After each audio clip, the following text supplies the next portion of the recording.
O que estou pregando para você nestas semanas não é algo que Deus queira fazer por você, é algo que Deus lhe disse para fazer. Ele lhe disse para você pegar a armadura e vesti-la. É seu trabalho fazer isso se você não quer ser derrotado na guerra. Se você for atingido em um local desprotegido porque está sem armadura, não é culpa de Deus. A armadura está ali esperando você colocá-la. Ele pediu para você fazer isso, é seu dever pessoal, é seu dever primário, é o seu dever e é o seu dever perpétuo vestir a armadura de Deus.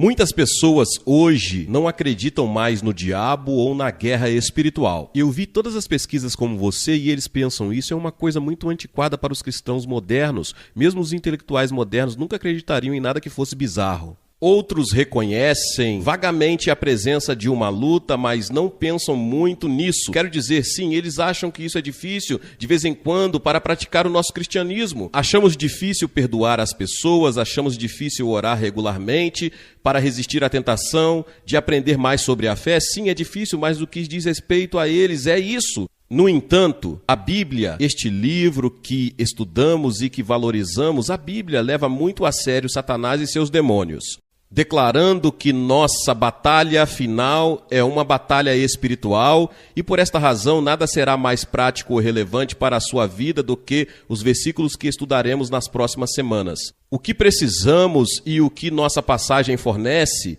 é uma avaliação realista tanto da luta que estamos engajados quanto das armas que possuímos para sermos vitoriosos. Esses são de fato os termos do engajamento. O capítulo 6, verso 10, começa com um chamado à batalha.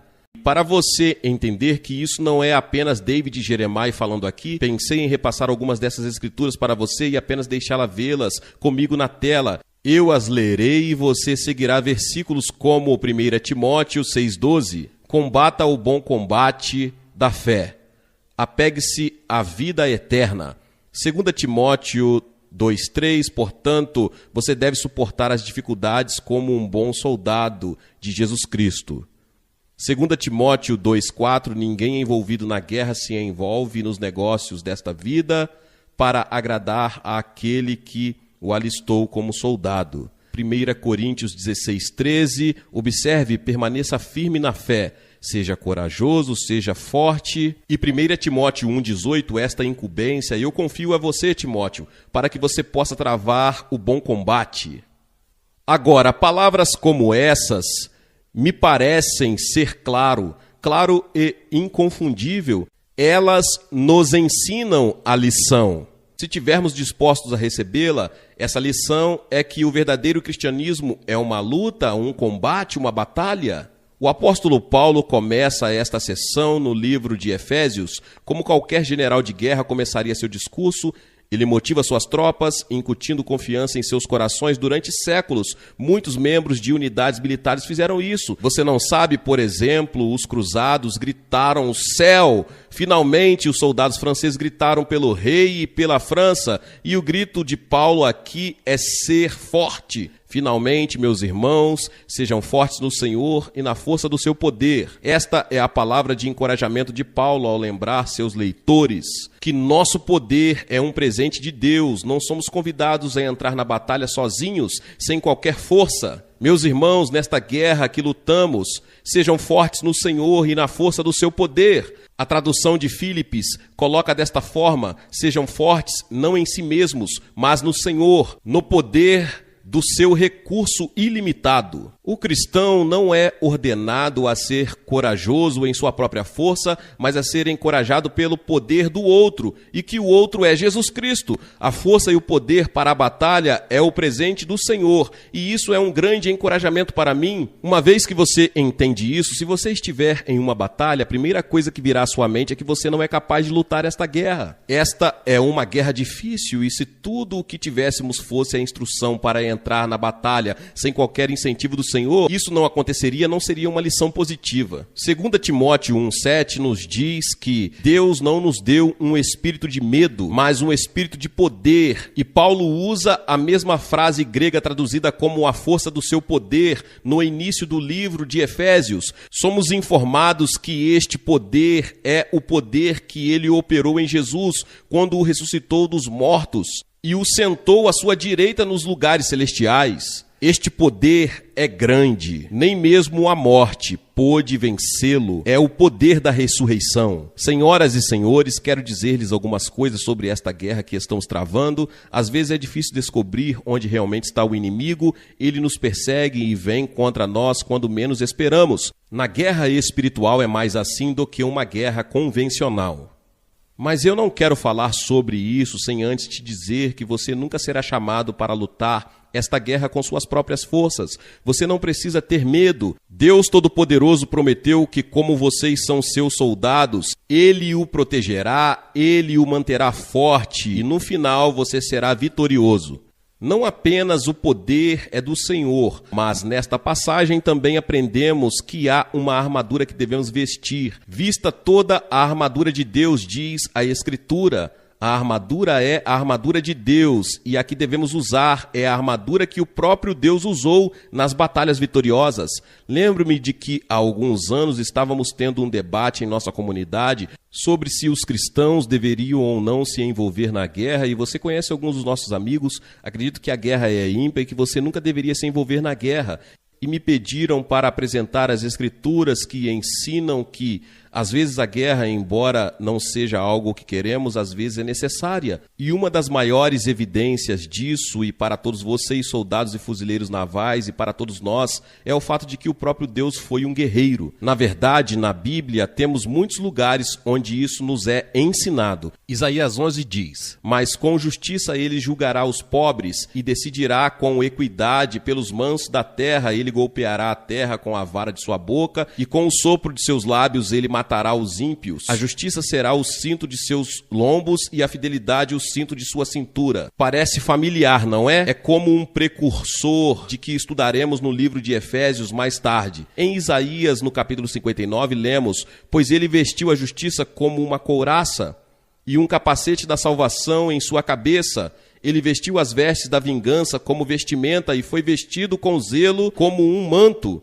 A Bíblia nos diz que o que nos será solicitado a fazer ao vestirmos toda a armadura de Deus é exatamente o que o próprio Deus faz quando ele vai para a batalha. Ele está nos dando sua própria armadura para esta luta e não precisamos nunca desanimar. Temos Deus ao nosso lado e temos sua armadura que devemos vestir para a guerra. E o chamado aqui é para ser forte no meio de uma batalha. E esta é uma palavra que também vem a nós ao longo das Escrituras. Lembro-me de uma das minhas passagens favoritas no livro de Josué, onde somos informados 3 vezes em 5 versículos para sermos fortes. Foi dito para ser forte e corajoso. Seja forte e muito corajoso. Não ordenei que você fosse muito forte e corajoso? Não fique aterrorizado, não desanime. E Josué estava prestes a liderar o povo de Israel contra os inimigos desconhecidos de Canaã. E ele estava com medo. O chamado para ser forte não é novo. Todo cristão em todas as épocas, independentemente de idade ou maturidade, é chamado pela palavra de Deus para ser destemido, deixar o medo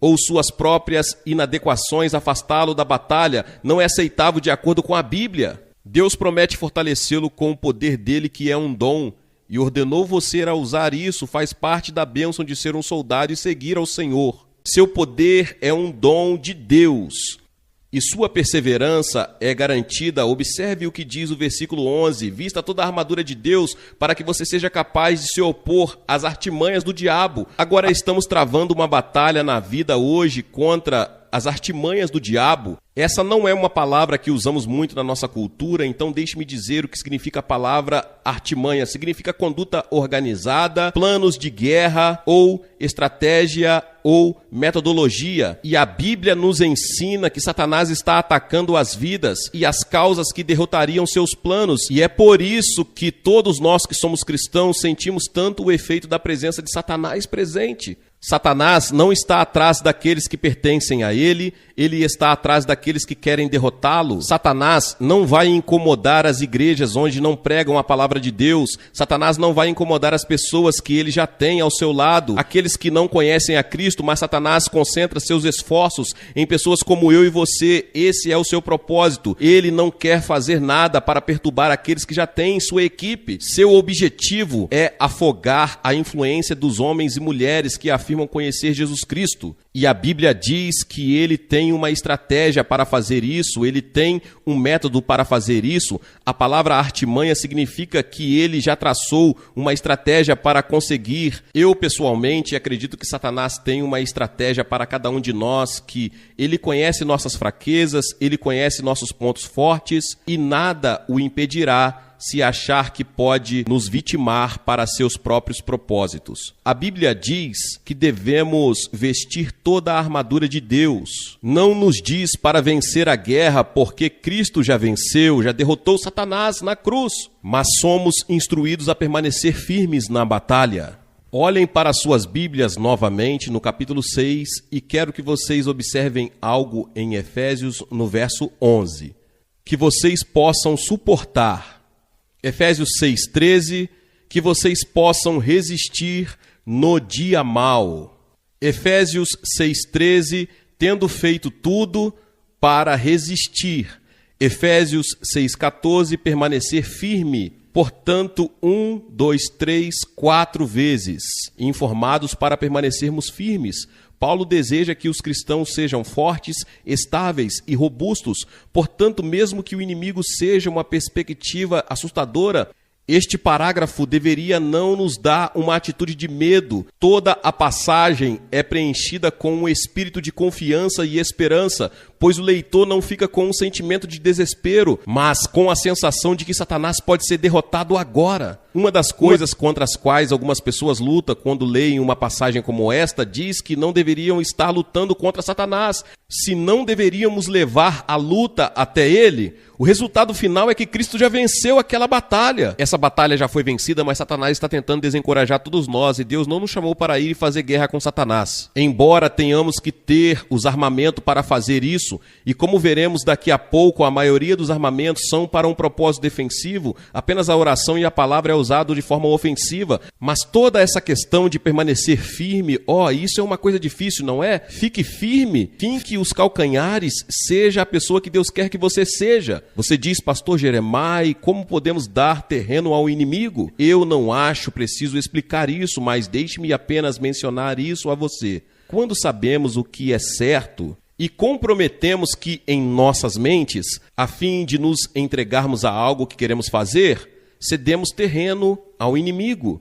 E por razões de nosso próprio conforto, ou talvez até por medo, adiamos nossa obediência. Abrimos a porta para o inimigo nos atacar. A Bíblia diz que devemos permanecer fortes, permanecer firmes e resistir contra ele. Não precisamos derrotá-lo, ele já está derrotado, mas nós precisamos se opor às suas tentativas de nos tornar motivo de chacota entre os outros. A Bíblia diz que devemos ser sóbrios e vigiar, porque o diabo ele é como um leão que ruge, procurando quem possa, e a palavra é devorar. O que você acha que é o desejo de Satanás para você e para mim?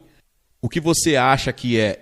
Eu vou te dizer o que é que ele quer nos devorar. Ele quer principalmente devorar nossa influência para Cristo. Ele quer ver mudar quem somos para que não tenhamos mais nenhum poder de compromisso ou testemunho. Ele quer que caiamos em coisas carnais que destroem nossa capacidade de defender o Senhor. É isso que ele está procurando fazer. Se entendêssemos como deveríamos entender, não deixaríamos colocar um dedinho do pé na porta de nossas vidas. Palavra de encorajamento. Então, há uma palavra de explicação no versículo 12, pois não lutamos contra carne e sangue. A Bíblia diz que estamos em uma guerra, mas observe que o texto diz que estamos lutando. Lutamos não contra carne e sangue, mas pelo contrário, nós lutamos com o inimigo. Não diz que lutamos boxe, não diz que jogamos bola com ele, diz que lutamos. O termo é de grande intensidade, ele retrata um homem segurando outro homem, pressionando com força, esticando todos os músculos para imobilizá-lo até o chão. Ele está usando toda a energia para resistir, e para o Filho de Deus é o esforço de todos os músculos morais, os testes de todos os pecados espirituais. Não somos chamados a um momento de relaxamento no sol de verão. Somos chamados a uma luta sombria com forças invisíveis, e a luta é real. A imagem que Paulo pinta é intrigante. Os lutadores usam muita pouca armadura, apenas um macacão fino e justo, e ainda assim o cristão é descrito como alguém que luta usando a armadura completa contra um inimigo que já foi desarmado e derrotado. Colossenses 2,15 diz que, tendo desarmado principados e potestades, Cristo fez um espetáculo público deles, triunfando sobre eles na cruz. Note cuidadosamente como Paulo descreve este contra quem estamos lutando. Nossos inimigos não são pessoas que você pode pensar que são, mas eles não são. A Bíblia diz que não lutamos contra o resto de uma classe de carne e osso. Nossos inimigos não são pessoas, você diz, pastor, eu poderia recompor a vida cristã se não fossem 4 ou 5 pessoas que estão no meu caminho. Mas esses não são seus inimigos. Não lutamos contra a carne e o sangue. Devemos ver além das pessoas. Satanás pode usar as pessoas para nos perseguir, para mentir para nós, para nos enganar, nos machucar, e às vezes até usa seu povo para nos matar. Mas nosso verdadeiro inimigo espreita na sombra do mundo invisível, movendo as pessoas como peões em um tabuleiro de xadrez. Enquanto virmos as pessoas como inimigas e lutarmos contra elas, gastaremos nossas forças em vão. Não teremos mais nada para a guerra real. E então há uma luta cósmica que é declarada no versículo 12. Lutamos não contra a carne e o sangue, mas contra os principados e potestades, contra os governantes das trevas desta era. O grande ministro galês, Dr. David Martyn Lloyd Jones, escreveu: o grande problema com o mundo hoje, com a infeliz igreja, é que eles sabem tão pouco sobre o diabo e seus principados e poderes. Muitos ensinos sobre santidade e santificação nunca mencionam o diabo, e esses poderes são considerados apenas como algo confinado para todos nós. Aqui aprendemos sobre nossos inimigos mais verdadeiros, e a causa última da nossa situação mundial aqui é uma apresentação do domínio de Satanás. As forças do mal neste mundo são lideradas por Satanás. Ele é possuidor de um poder que nós, pobres mortais, não poderemos entender. Está claro nas Escrituras que ele está no controle e comanda um grande exército de anjos caídos. Nesta força do mal que é descrita aqui em Efésios, somos informados de que seu esforço, seu exército é organizado. Há uma hierarquia no domínio de Satanás. Os principados, na língua grega, significa o primeiro ou os oficiais chefes. O poder aqui mencionado tem a ver com os oficiais do Estado-Maior. Os governantes são comandantes de visão com a base. É a hoste espiritual da maldade. Em outras palavras, há um esforço organizado de Satanás fazer seu trabalho neste mundo. Ele mapeou este mundo e o organizou, e nós fazemos parte de seu plano organizado. Caímos em seu mapa em algum lugar. Tenho que acreditar nisso porque temos escolas cristãs e rádio e televisão que alcançam todos em todo o mundo. Ocasionalmente recebemos atenção extra dele. O ponto de Paulo aqui é que a vida cristã como um todo é uma profunda guerra espiritual de proporções cósmicas, na qual a oposição final ao avanço do evangelho e da integridade moral brota dos poderes sobrenaturais do mal, sob o controle do Deus deste século.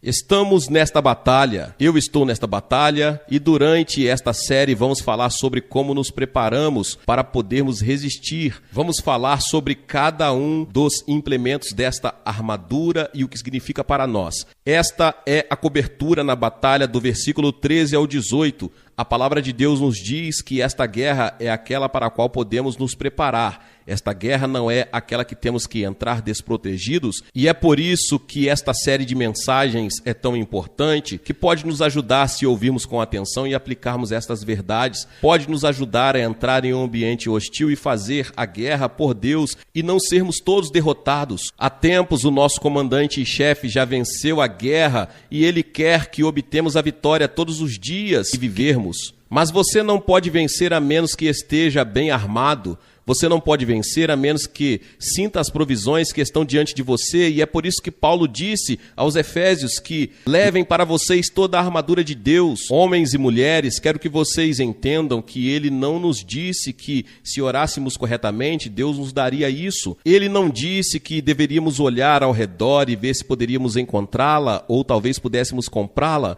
Em algum lugar ele disse que é responsabilidade pessoal do cristão se apropriar da armadura de Deus em sua própria vida.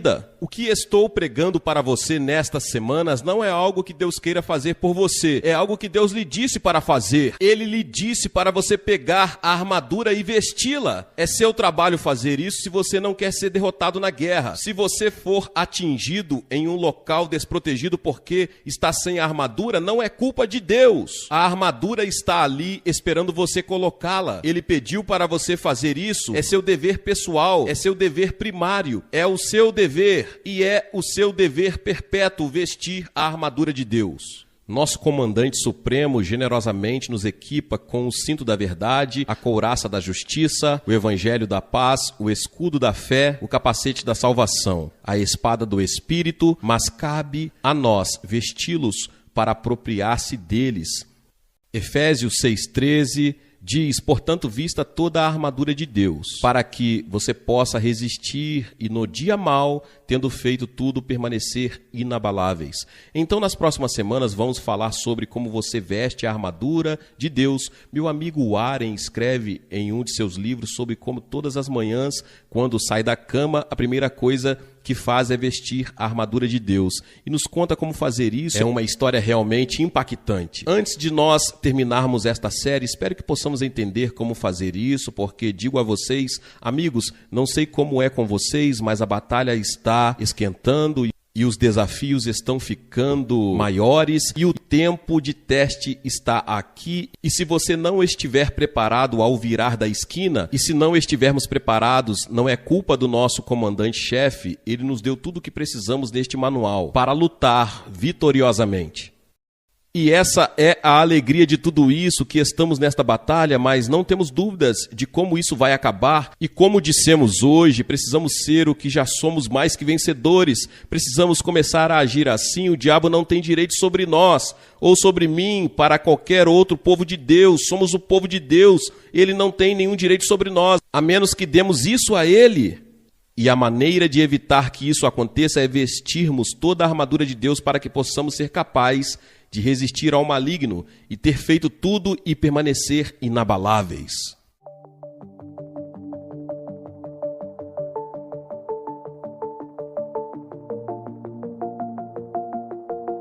Satanás e seus demônios estão lá e estão atirando dardos contra o povo de Deus. E se não tivermos o escudo da fé, que estudaremos um pouco mais tarde, não seremos páreo para a sua artilharia. Quando Satanás se apoderar de alguém que tem influência, ele devora a influência deles. Ele devora a mensagem deles, ele quer nos devorar, ele quer tirar a eficácia de que temos. Ele é como um leão que ruge, procurando quem possa devorar. Você sabe que é sempre bom saber tudo antes de lutar uma guerra, algo sobre o seu inimigo e contra quem você está lutando. No reino espiritual, nunca poderia ser mais verdadeiro.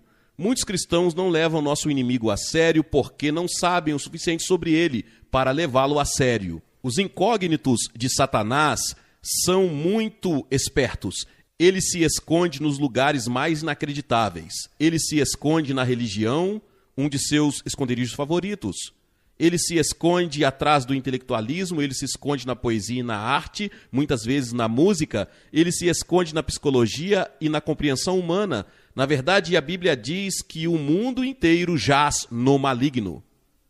Marque isso, homens e mulheres. Satanás não é um homem abaixo amontoando brasas em uma fornalha eterna.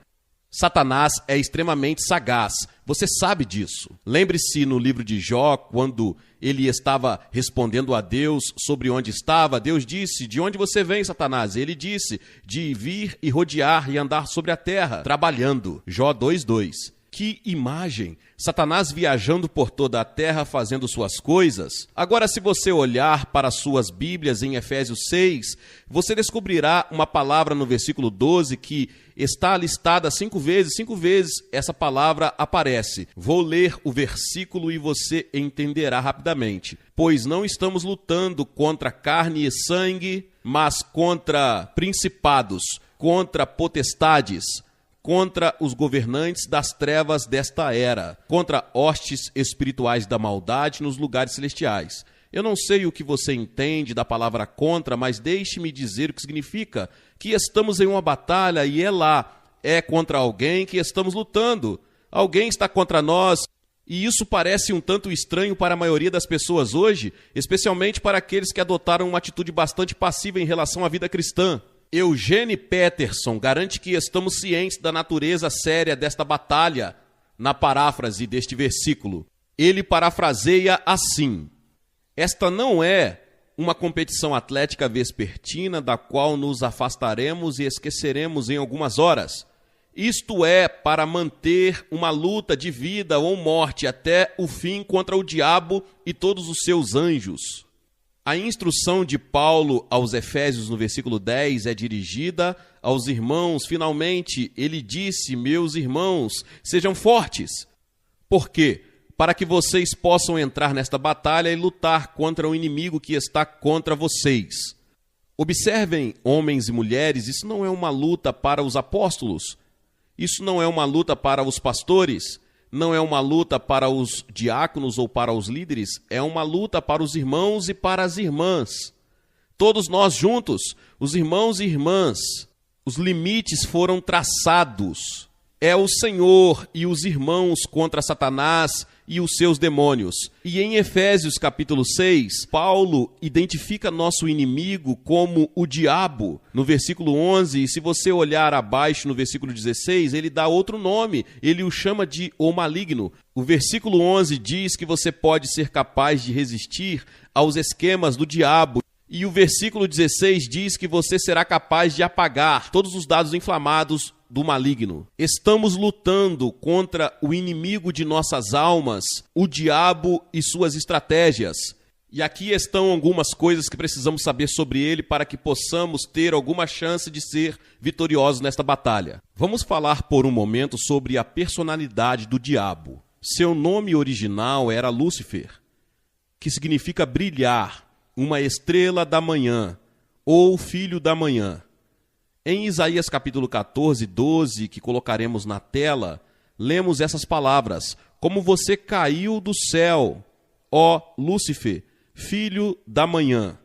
Ezequiel descreve Satanás antes de sua queda como um anjo santo, sábio e belo.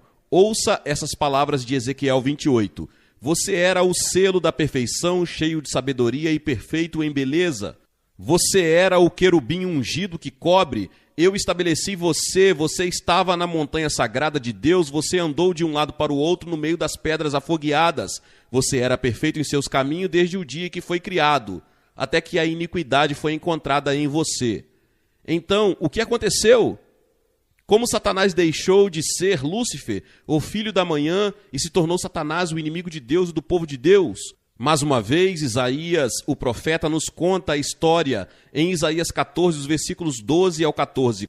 Como você foi derrubado, você que enfraqueceu as nações, pois você disse em seu coração: eu subirei ao céu, exaltarei meu trono acima das estrelas de Deus, também me sentarei no monte da congregação, no mais distantes do norte. Subirei acima da altura das nuvens, serei como o Altíssimo. Quando essas palavras saíram da boca de Lúcifer, ele foi expulso do céu, lançado como um profano da montanha de Deus e levado para baixo à terra e finalmente levado ao inferno. Acredito que Deus deu aos seus anjos o tipo de livre-arbítrio que ele nos deu. Eles adoram diante de seu trono até hoje porque escolheram fazê-lo. Mas Satanás, em seu próprio coração, determinou que ele faria elevar-se no orgulho. E o primeiro pecado já cometido no universo foi o pecado do orgulho. A personalidade de Satanás, de onde ele veio, como ele se tornou Satanás. Agora vamos falar por um momento sobre sua posição. A Bíblia nos dá 3 nomes que descrevem a posição de Satanás. Esses 3 nomes nos ajudarão a entender seu papel no universo. Primeiro de tudo, ele é um príncipe. 3 vezes a Bíblia chama Satanás de príncipe deste mundo. João 12:31, agora é a hora do julgamento deste mundo, agora o príncipe deste mundo será expulso. João 14:30, não falarei com vocês por muito tempo, pois o príncipe deste mundo está vindo. E João 16:11, o príncipe deste mundo agora está condenado. Ele também é chamado, como muitos de vocês sabem, o príncipe do poder do ar. Efésios 2:2 diz, o príncipe das potestades do ar, o espírito que agora trabalha nos filhos da desobediência. Agora ouça como o príncipe do mundo, ele está no comando dos homens maus, como o príncipe das potestades do ar, ele está no comando dos espíritos malignos. Ele é o espírito governante sobre os filhos da desobediência, ele é o arquiteto do mal neste mundo em que vivemos. Ele é um príncipe. A Bíblia também diz que ele não somente é governante, mas ele é um príncipe. A Bíblia diz que ele é o poder por trás do sistema mundial. 1 João 5,19 diz que o mundo inteiro jaz no maligno. O sistema deste mundo é caracterizado pela ganância, ambição egoísta, desejo de poder, que ele domina, intriga e ódio, mentiras e agressão, rivalidade, brutalidade. Satanás é o pai de tudo isso. Satanás reina sobre seu próprio reino. Você sabia que Satanás tem seu próprio reino? Mateus 12:26 diz que se Satanás expulsa Satanás, ele está dividido contra si mesmo. Como então seu reino subsistirá? Satanás governará seus anjos. Mateus 25:41, um fogo eterno preparado para o diabo e os seus anjos. Satanás tem uma hierarquia, ele tem uma equipe de anjos que estão com ele. Há muitos teólogos que acreditam que quando Satanás se rebelou, 1/3 dos anjos no céu se rebelaram com ele e vieram a esta terra e agora compõem seu exército de rebelião contra Deus. Satanás não é apenas uma pessoa má e solitária em algum lugar do mundo. Satanás é o chefe de seu próprio reino, ele tem hierarquias de principados, poderes e anjos e demônios, e ele governa tudo. Ele é o governante do mal no mundo hoje. E então a Bíblia diz, por mais estranho que seja, que ele é um Deus. Ele não é apenas um príncipe e um governante, ele é um Deus. 2 Coríntios 4:4 diz desta forma, cujas mentes o Deus desta era cegou. Quem é o Deus desta era? É Satanás.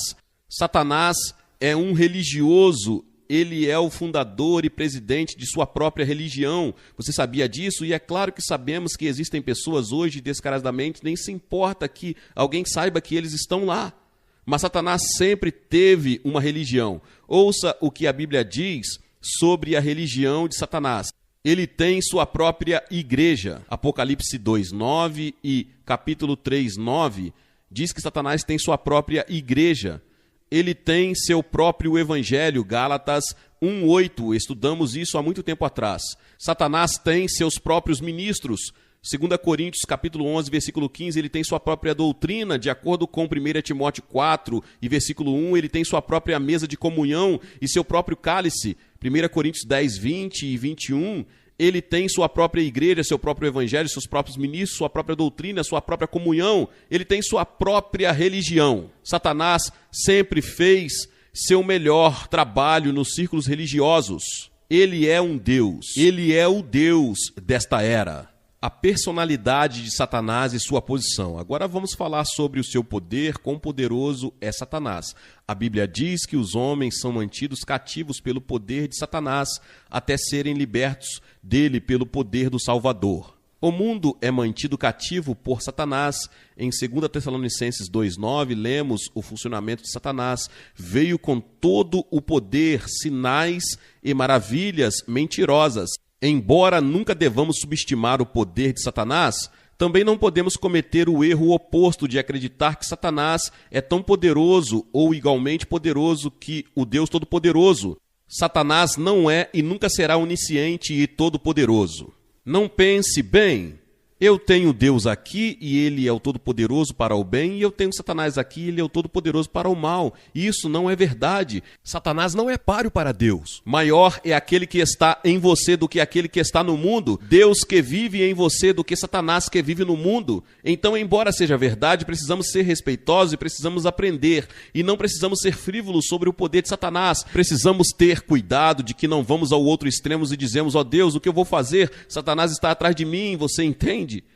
Agora deixe-me contar a você sobre seus propósitos. O que Satanás quer fazer, e isso é muito interessante porque explica muitas coisas que acontecem nos círculos religiosos. Aqui estão algumas de suas estratégias mais eficazes. Em primeiro lugar, Satanás é o grande enganador. Diga comigo, Satanás é o grande enganador. João 8,44, lemos estas palavras: você é de seu pai, o diabo, e os seus desejos do seu pai que você quer realizar. Ele foi um assassino desde o início e ele não permanece na verdade porque não há verdade nele.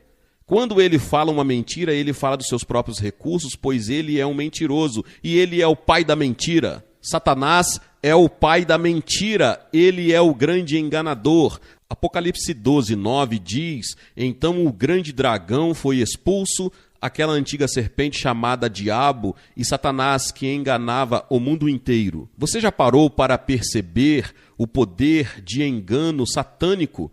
Você já conversou com alguém e está tentando ajudá-lo a entender o que Deus fez por ele, como ele o ama, como ele deu seu filho? Parece que tem uma cegueira na frente. Eles não entendem, talvez não queiram, mas foram enganados pelo inimigo. Isso é o que Satanás faz principalmente. Ele é o enganador, ele começou seu trabalho no jardim. Lembre-se de que quando ele enganou Eva para que Eva enganasse seu marido, e o pecado nasceu no jardim, como lemos nos primeiros capítulos de Gênesis. Satanás, como um enganador, é o grande falsificador, ele é o grande imitador. Você sabe o que o Satanás faz? Ele faz tudo o que Deus faz. Ele tenta fazer tudo o que Deus faz. Ele quer ser como Deus. Lembre-se de que ele disse que ele queria ser como o Altíssimo. Então, quando você observar Satanás em sua obra hoje no mundo, você não deveria se surpreender com isso. Tudo o que o Senhor fez, Satanás tenta fazer. Agora, a segunda coisa que Satanás faz, ele não é apenas o grande enganador, mas observe isso, ele é o grande divisor. Agora ouça isso, igreja, ouça isso. Eu ouvi algumas das histórias que vocês me contaram sobre lugares que esteve em igrejas e houve uma grande divisão, onde aconteceram coisas que destruíram a paz e a unidade do corpo de Cristo. Deixe-me dizer a você, quem faz isso, quem está por trás de tudo isso é o próprio Satanás. Você sabe como eu sei disso? Porque essa é uma de suas principais estratégias. Você sabe a primeira coisa que Satanás fez depois de que ele caiu? Ele dividiu os anjos. Foi isso que ele fez. Ele pegou alguns dos anjos, ele os tirou do seu lugar na adoração a Deus. Ele divide amigos, seguidores e reúne pequenos grupos, igrejas e igreja pessoal através do veneno da divisão que circula no sistema e depois encontra uma saída na língua. Ele é o grande enganador, ele é o grande divisor, ele é o grande destruidor. O apóstolo João chama Satanás de Apolo, que em grego significa destruidor, e esse nome cabe ao diabo enquanto ele procura destruir a obra de Deus. Como ele nos destrói antes de tudo? Ele apenas tenta nos destruir através da adversidade. Você sabe que se Satanás pode atrapalhar você, ele pode causar estresse. Tessalonicenses 2,18 diz: quisemos visitá-los, eu mesmo, Paulo, o quis, e não apenas uma vez, mas duas. Satanás, porém, nos impediu. Você sabia que Satanás atrapalha? Você sabe, às vezes você está tentando servir ao Senhor de todo o seu coração, você está fazendo tudo o que pode, você corre contra esta parede, e você quer saber o que é isso no mundo. Bem, eu não sei o que é com certeza, mas pode ser Satanás quem está atrapalhando você. Ele tenta nos destruir através da adversidade, às vezes ele nos destrói focando no caminho do que Deus está tentando fazer em nossas vidas.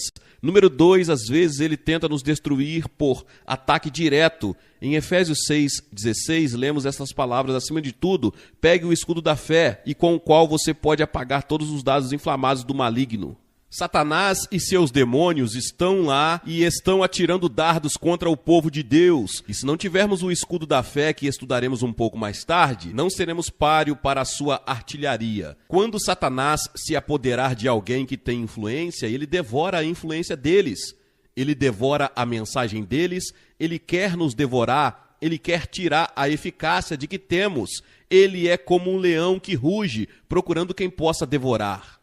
Agora não sei o que você faz quando ouve tudo isso. Espero que você esteja sobrecarregado com esse inimigo a ponto de ouvir as mensagens que surgirão nas próximas semanas. Você está absolutamente, totalmente indefeso e sem esperança para lutar contra o inimigo. Se você não usar as estratégias que são apresentadas para nós na palavra de Deus, você não será páreo para o inimigo. Mencionei a vocês que às vezes os pregadores na televisão falam sobre colocar Satanás sob autoridade. Eles vão dizer isso a Satanás e aquilo. E eu direi a você que é melhor você ser. Tenha certeza de que você está cheio do Espírito de Deus quando você começar a falar assim. Eu não me importo com quem você é ou no que você acredita. O único poder que você tem contra o inimigo é o poder que você tem em Jesus Cristo.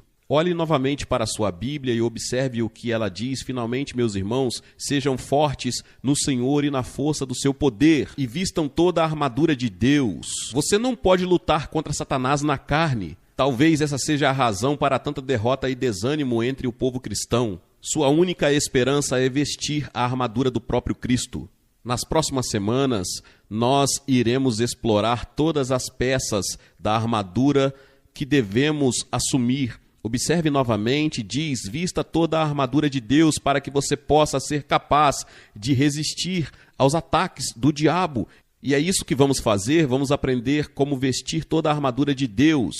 Examinaremos o que cada peça da armadura significa para nós e como ela funciona em nossa estratégia espiritual, porque aprenderemos como podemos ser vitoriosos no poder de Cristo sobre o inimigo que procura nos destruir e nos dividir. Uma amiga minha, sabendo que eu falaria sobre Satanás neste fim de semana, me deu um devocional que ela e seu marido estavam lendo em uma revista que tem devocionais para todos os dias, e isso saiu na revista trimestral. Ouça essas palavras. Há uma convenção mundial de demônios. Satanás falou com eles e disse que enquanto os cristãos permanecerem perto de Deus, não teremos poder sobre eles. Então aqui estão 12 coisas que você pode fazer para obter vitória sobre os cristãos.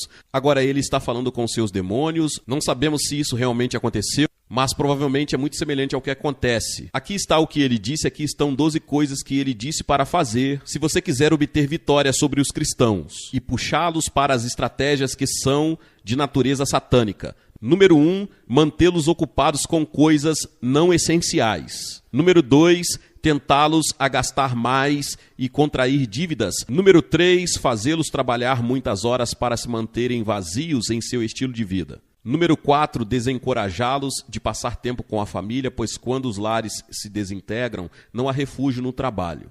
Número 5, estimulam demais suas mentes com televisão e computadores para que não possam ouvir Deus falando com eles. Número 6, encham suas mesas de centro e suas mesinhas de cabeceira com jornais e revistas para que não tenham tempo para ler a Bíblia. Número 7, com varredura de promoções, de apostas, esquemas de enriquecimento rápido para os manter perseguindo coisas materiais. Número 8, coloque modelos glamurosos na televisão e na capa de revista para mantê-los focados na aparência externa. Dessa forma, eles ficarão insatisfeitos consigo mesmo e insatisfeitos com seus companheiros. Número 9, certifique-se de que os casais estejam exaustos demais para a intimidade física. Eles ficarão tentados a procurar outra pessoa.